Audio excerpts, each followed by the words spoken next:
Now I am working on the spiral staircase stairs now.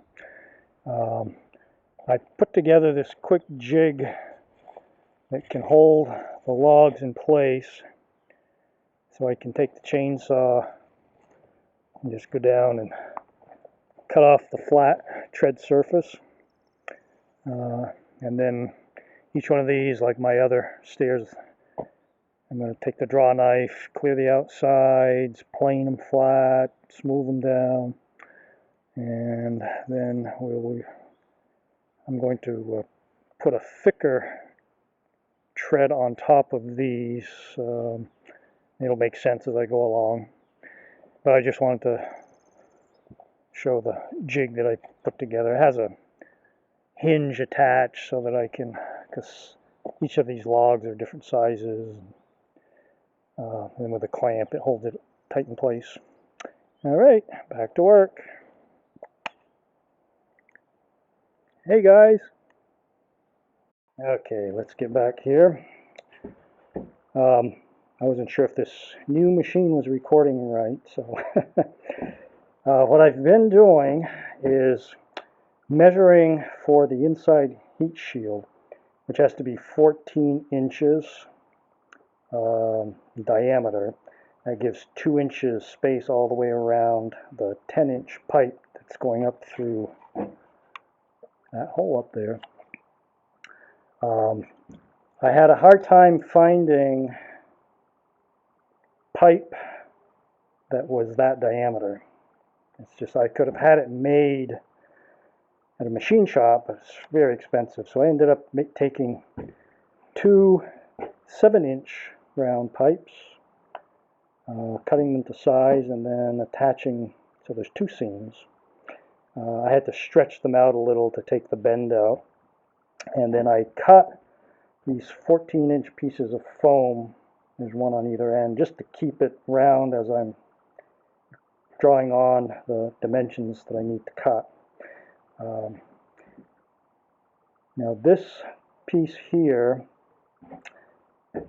the depth has to be 11 inches, and then there's like 2-inch fold over on either end of it, and then it's wrapped around at the same angle as the roof rafters are. The ceiling's not a flat ceiling, so it took a lot of measuring and figuring out, and I made a template out of a piece of linoleum and worked with it until I got just the right dimensions cut out, and then I used that to transfer over to the paper, and then I'm now in the process of transferring the paper with marker over to the metal so that I can cut it to the right dimension. So, as I love to say, it's time to get back to work. And this is the next step in the stairs construction, pardon the pun. I probably used that joke before. I've attached this maple board, it's all planed and sanded, to the wall, and it's attached from behind with screws, and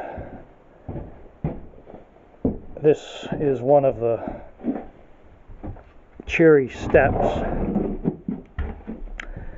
that is going to go against, get this up here like this, so it's going to be attached this way.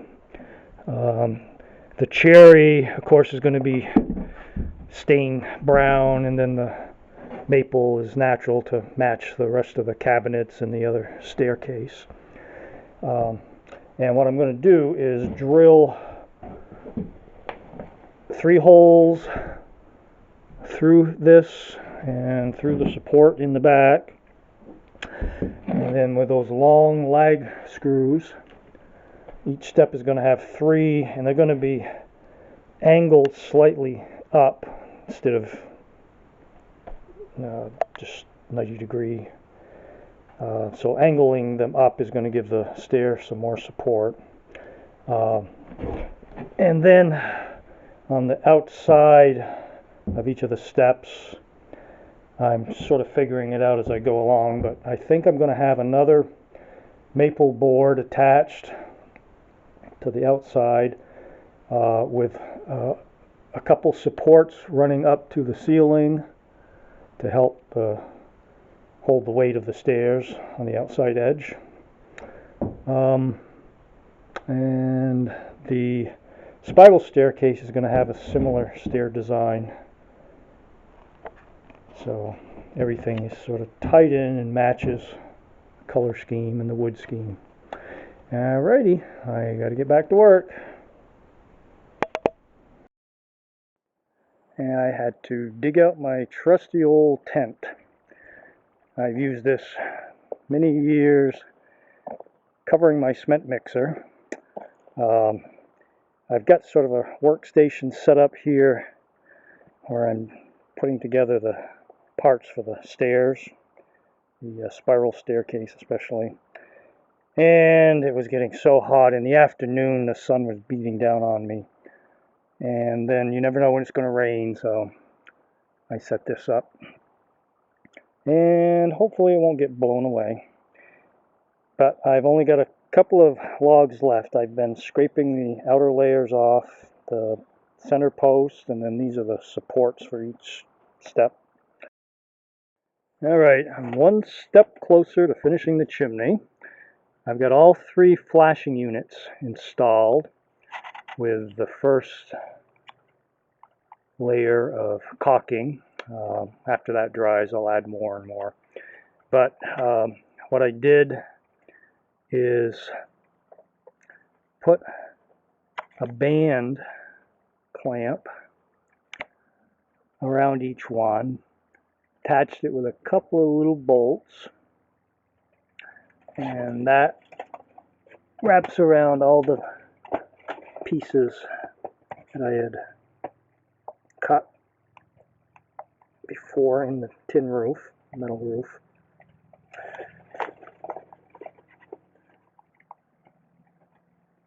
And then they fit underneath the roof, and then over the roof, and then over the top of these, after the pipe goes through, the storm collar will go over the top, and that'll be all sealed with caulking.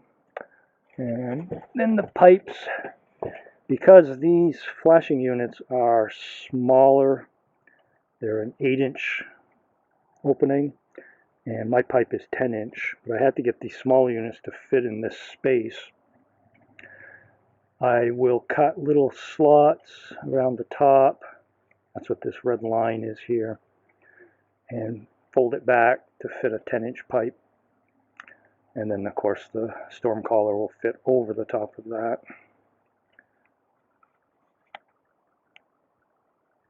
But it is a little closer. Now I've got to go down inside and finish attaching the heat shields inside the ceiling. And then it's time to attach the pipes, and then I can remove this whole tent structure and finish up all the small caulking areas, and I have to repaint this whole wall. It's kind of weathered over the years, and then I have to install the batten strips. That'll be done before I put the pipes in, so I have better access to it. And then these braces here will be attached to the pipes and then attached to the wall here. And I have to put a pressure treated 2x4 to bring it out a few inches. Okay, it's time to get back to work. Alrighty, I've got 2 of the inside heat shields attached. Working on the 3rd one here. The hardest part is getting them fit up into the hole that I cut. The tabs on the inside every other tab has a hole drilled, and it's just a matter of getting them placed up underneath the tin and over the wood, and then screwing them in place. And you kind of start at one end, work your way around. Once you get all those in, you have to kind of tap them in with a hammer. And then these other tabs will be bent up in place and tapped in. And then I got to go around everything with the metal tape to seal completely. And then the next job is attaching some 2x4s, 2x2s from one rafter to the other, and then attaching these bottom tabs to that. And then these trim plates will go up over everything to cover all the gaps. These, I think I mentioned before, I made out of pizza tins. It was too expensive to try and buy some the size that I needed. They all come 6-inch, but it's hard to find. Of course, these have to be a 10-inch hole because they're 8-inch interior pipes. So I made my own, a couple $1 a piece for the pizza tins. Necessity is the mother of invention. And I don't know if you can see up inside here, but that goes up. The next project will be putting the pipes through and attaching them. It's getting closer and closer to be done with this darn chimney. Back to work now. Alrighty, here's the latest. The heat shields come through the roof down towards the chimney, and I built in these wooden frames to attach the heat shields to. The tabs are attached in spots, and then the place where the wood is closest to the heat shield, I wrapped the wood with metal tape just for extra precaution. And I've got some more work on the roof. I'm working before I feed the pipes down through, and I'll go up there and show you. Here are some batten strips that are going to go on the outside of the walls, finish the trim work. And these are 4-inch by 1 boards. They're rough cut boards. I set up my planer and I planed everything so they're the same thickness. That's what all the sawdust is there. And then I ripped them up into 2-inch strips. And the reason I'm doing this right now is I have to finish doing some wall work behind the chimney pipes up on the roof. I'll show you next. Alright, back on the roof. Before I finish running the chimney pipes up through, I have to finish the wall behind it. It's easier to do it now than later. So what I'm doing, I had to go through and scrape off some old paint, reapply a coat of primer, and I'm putting in the batten strip trim, and I'm using this Gorilla Tape as a sealer over the cracks between the boards. This is a heavy duty tape that they make. It has extra stickiness and extra thick heavy duty, so it works as a good sealer for spots like that. And then the boards, trim boards, will go right over the top of that. Of course, using galvanized exterior nails. And then when the boards are in, I will go around each board with a good silicone caulking to seal around any of the cracks. But I had to go through with my grinder in between some of these boards. They weren't the same height, so I had to grind down the edges so that when the trim boards are attached, there won't be a lot of gaps. All right, now I've got to get back to work. Beautiful day, last day of summer.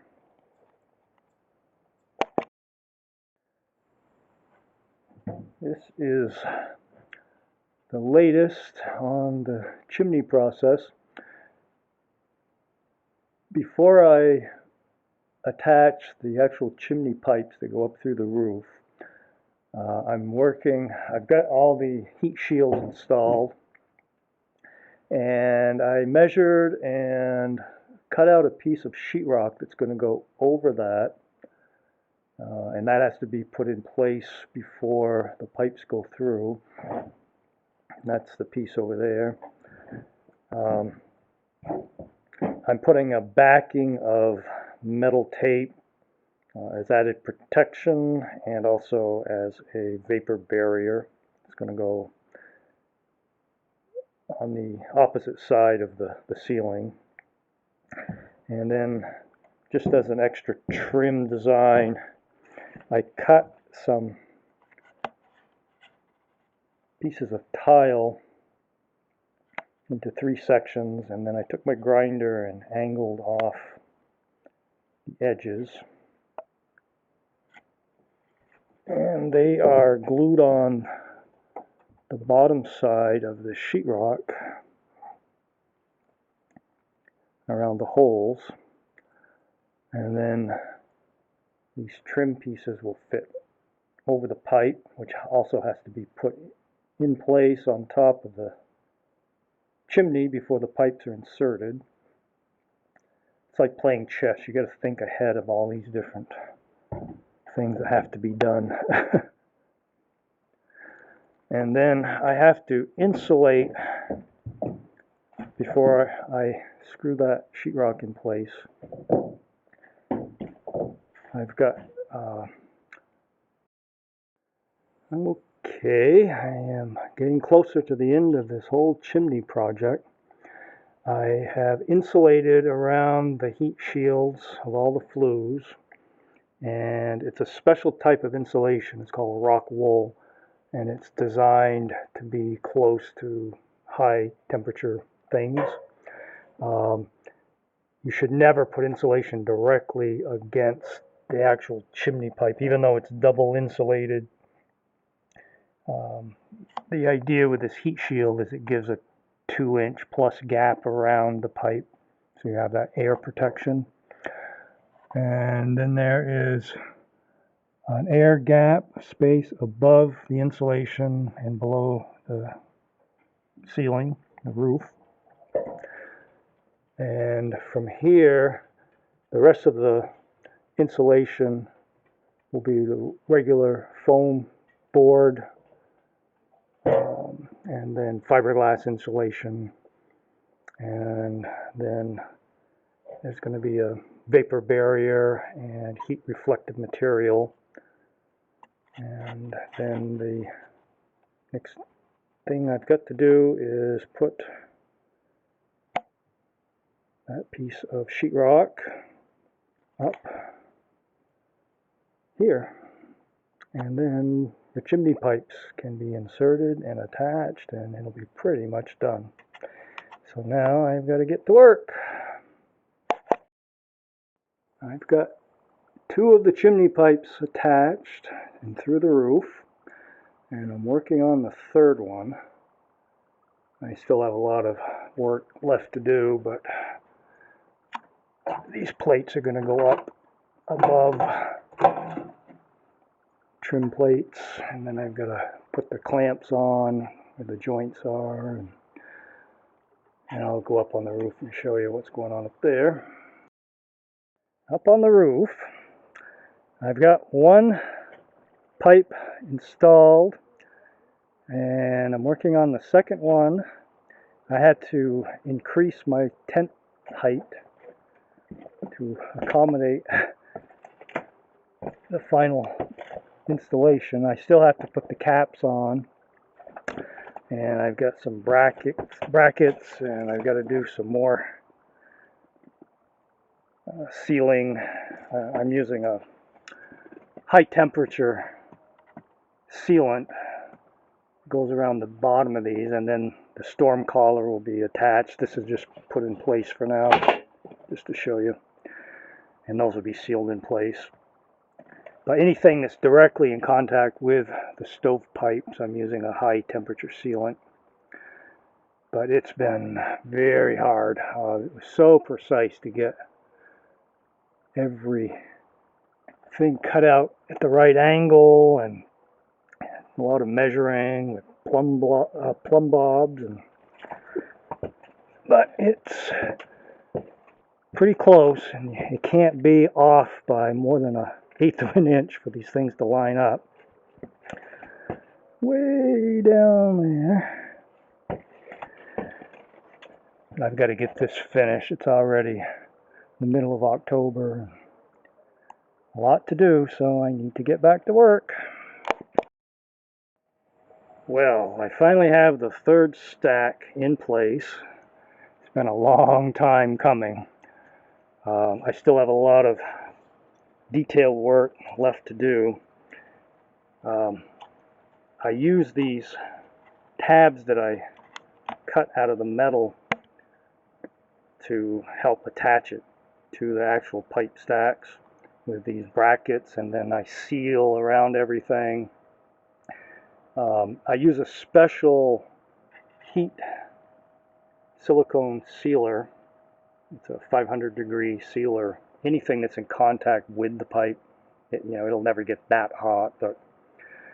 And then after, I'm gonna, in between coats, you got to let the stuff sit for 24 hours or so. And then I'll do another thicker coat to really seal everything. And then it's time to attach the storm collars. There'll be one down here for each stack, and then another one up here. That's the final piece. I have to get those tabs in place and then get the bracket around it. One thing I wanted to mention too is when you line up these stacks, they have these little tabs on the male and the female end, and they're designed so that you can tighten. You put it on and sort of screw it down, and then you put the bands around it, these special bands. I mark with a magic marker where the tabs are in each pipe so I can line them up and then screw them as tight as they can go. But I've noticed that sometimes you try to screw it and it just goes right past because those tabs aren't sticking out enough. So I invented a little tool. I just took a spoon and sort of bent it, and I can stick it in and then pull the little openings out farther so that they catch more when you try to line them up. Just something to be aware of. Then once I get the storm collars on, I'll put the caps on and then take this tent down. And then I've got some other finished work underneath where they attach to the inside to the chimney top. So I need to get back to work. I've been lucky. Also, these brackets go around each stack and they'll be attached to the wall behind.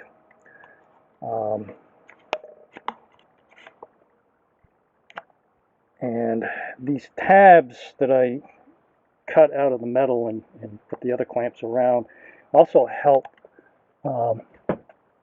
sort of as brackets. They hold the stack in place too. That's why I didn't just cut an open hole. It works better this way. And it also gives you more place to add the caulking and the sealing, and it stays in place. All right, time to get back to work. Alrighty, I've got all 3 storm collars on the bottom and on the top. The way I put these on to line them up is I tightened them in place, then I lifted them up out of the way. Well, first I took a red magic marker and marked where they originally have to go. Then I moved them up the pipe, put a bead of the high temperature caulking right along the line, and then slid the collar back down in place, lined it up with the red line, then put a bead around the outside, and then clamped everything tight, and then put some caulking around all the spots that need caulking. So the only thing I've got left to do is put the caps on the very top, but I've got to take this tent structure off first. And then I've got some more work, a little bit on the inside for where it comes up from the stone chimney up through the roof. I've got some trim collars and some more caulking to fill in that area. And then I'm done with the damn chimney. Okay, back to work. Finally taking the tent off my chimney project. It's been a long time coming. All I have to do is put the caps on now and then remove all this stuff. And then the real test will come. There's rain coming tomorrow, and we'll see if my flashing job worked. You never know. A lot of these flashing units I constructed myself. It's the standard ones that come with it. It just didn't work the right size, and so I had to kind of modify, and as usual, but I think it'll be fine. Alright, let's get this stuff off, get them capped, and finish on the inside, and then I can start cutting some firewood.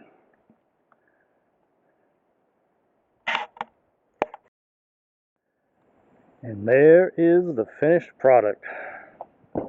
Finally got it capped and everything, all the tent and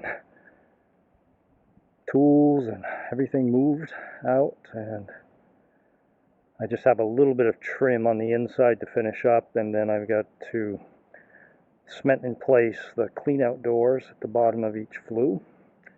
But that's it. It's been a long job this summer doing this.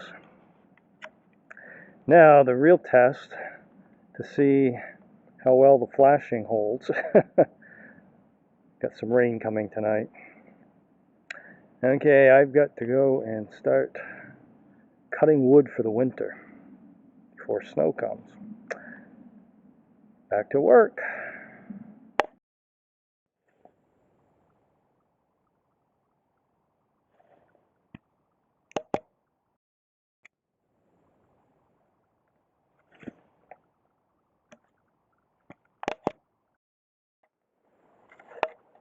I don't know if this thing is recording or not, but it's time to start back construction on the house. I took a pause at the end of fall, beginning of winter, to do necessary homestead things like gather wood, stack it in the woodshed, and take care of the garden. But anyway, what I'm doing now is I am finishing up the downstairs studs. I'm installing the fire break in the middle of the wall. And the way I'm doing it is I measure out a piece, and then I measure for the notches of the 2x4s, and then I insert it, twist it down into place, and then nail it in place. Very simple. Okay, I hope this thing is recording.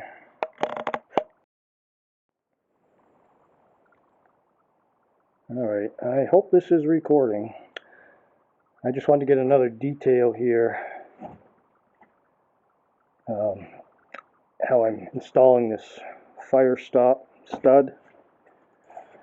And I line it up and then measure and make all the cuts. And then I insert it behind the studs.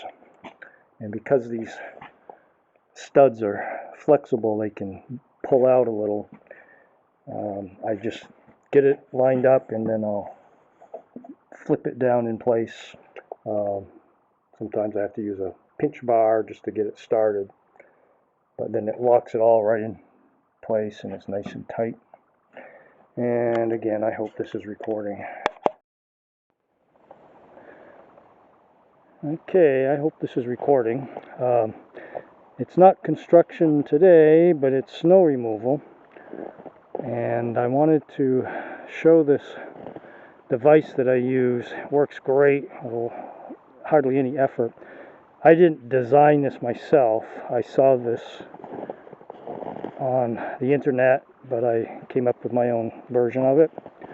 And basically, it slides underneath. I don't know if I can do this while holding the camera, but it'll slide up underneath.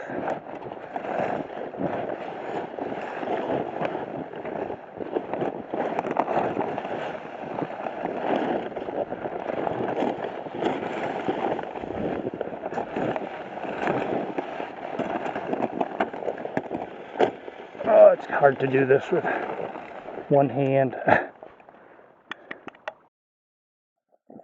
Okay, let's see if I can.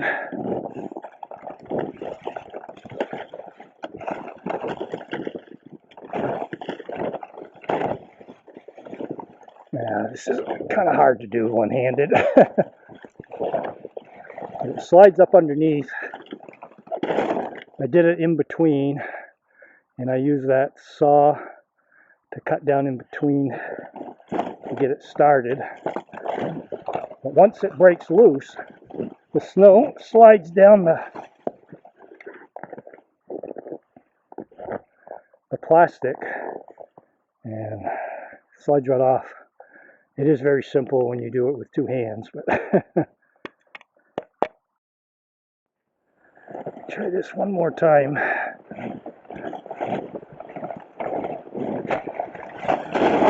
There. Kind of like that. Okay, I got to get back to work. Got a few more roofs to clear. This is my own snow rake I made too. It's made out of one of my kids' toy snowboards. Alrighty, the battery's getting low here, so I just wanted to get a shot of what I'm doing at the moment. I'm constructing the bottom cabinets and countertops for the kitchen area. I'm building the frames attached to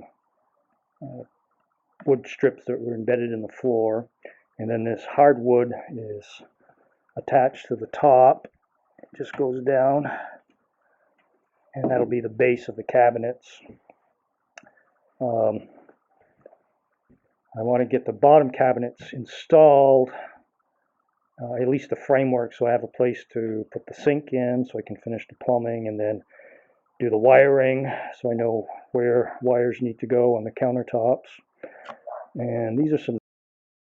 Alright, I just wanted to get a quick shot of the latest progress of the framework of the kitchen cabinets that I'm working on. I'm putting together all the frame, and then I'll assemble it in place. Then I will start working on the electrical. I had to put up some drywall and vapor barrier behind areas where the cabinets are going.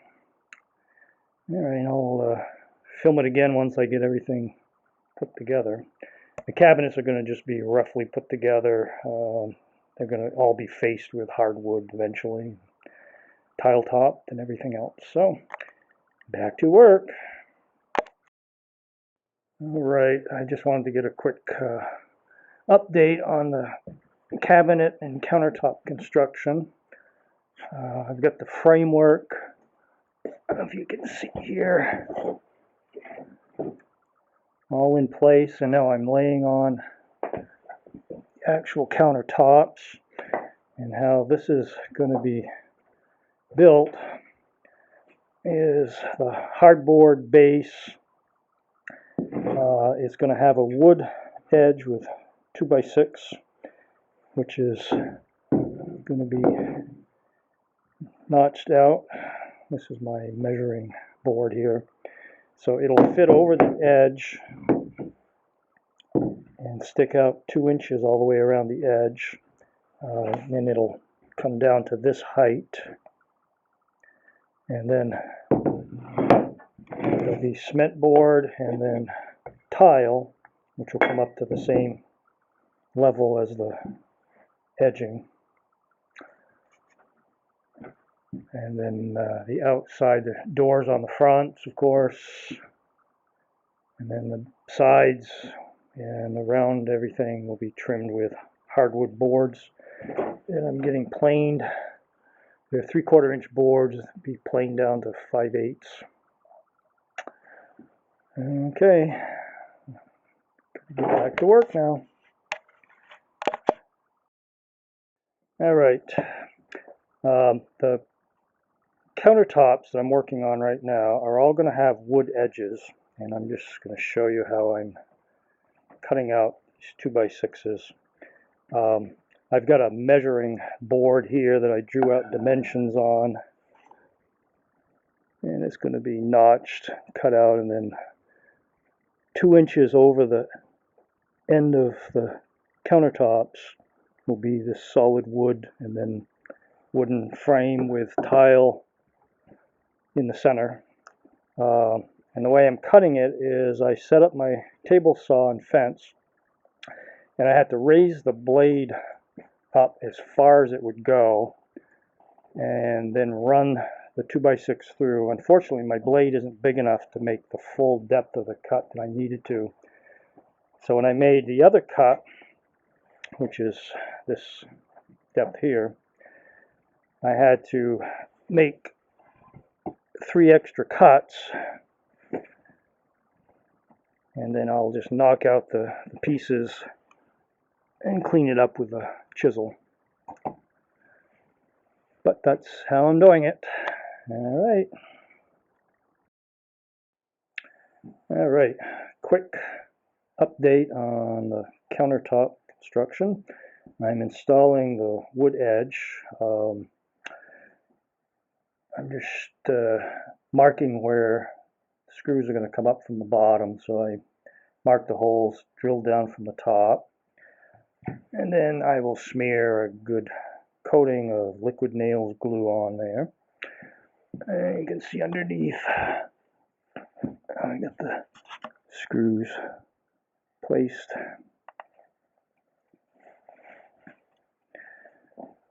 And it's tricky getting these angle cuts because it's not simply 45-degree cuts. My miter saw is kind of old and not real expensive, and it's got a 10-inch blade, so when you lay a 2x6 and make a 45 cut like this, the blade goes down through but doesn't go the entire length. So I have to end up cutting that by hand, and then there's a lot of planing and sanding, but once these edges are together, I can fill in any minor spaces with wood filler, and then the corners are all going to be rounded, and then everything will be sanded down before I put a finish on it. All right, time to get back to work again. Okay, I want to do a quick update of what I've been doing for the last couple of weeks. I am installing slats in the downstairs ceiling to even everything up before I do sheetrock and then lay in the electrical lines. I have used all rough cut lumber that I've milled myself, so the main beams on the floor are 2x10s, and then all the floor joists are 2x8s. Now with rough cut lumber, 2x8, some might be a little more than 8 inches, some might be a little less. Same thing with the 2x10s. So I have to put slats in to even everything up, which means every slat has to be measured and leveled, and there's gaps you have to fill in with spacers, and it's just a lot of work. But that's what I'm doing. I made a little jig device here with a couple of clamps. It's kind of like a catamaran with some wire and duct tape. That way it holds it in place while I'm nailing and getting everything in position. Another one of those devices I use because I'm working all by myself. All right, so I need to finish this up and then get to the electrical. And I'll go a quick shot of the kitchen cabinet. They're all pretty much ready to go. The next step will be putting in the cement board and then the tile. And then I've got to mill all my hardwood, maple and cherry boards. I need to get them planed down, and then they'll be trimmed, and I'll make the doors. And then I will install, once the sheetrock is on the walls and electrical wiring is in, I will build the upper cabinets. Okay, back to work. Okay, I wanted to update on what's been going on with the electrical system. I've got my main breaker box all installed, and I'm building back here, a frame around it so the wires can be behind the wall, and putting in different circuits. I've got each circuit labeled, and I wrote on the wire also. I've got circuit A, B, C, D, and E here. And this is all kitchen and some outside. And wherever I can attach the wires, I've got staples into the foam, and then this heavy-duty, extra tacky duct tape holding it in place. And then every wire before it goes in or comes out of a box is stapled to the wood someplace.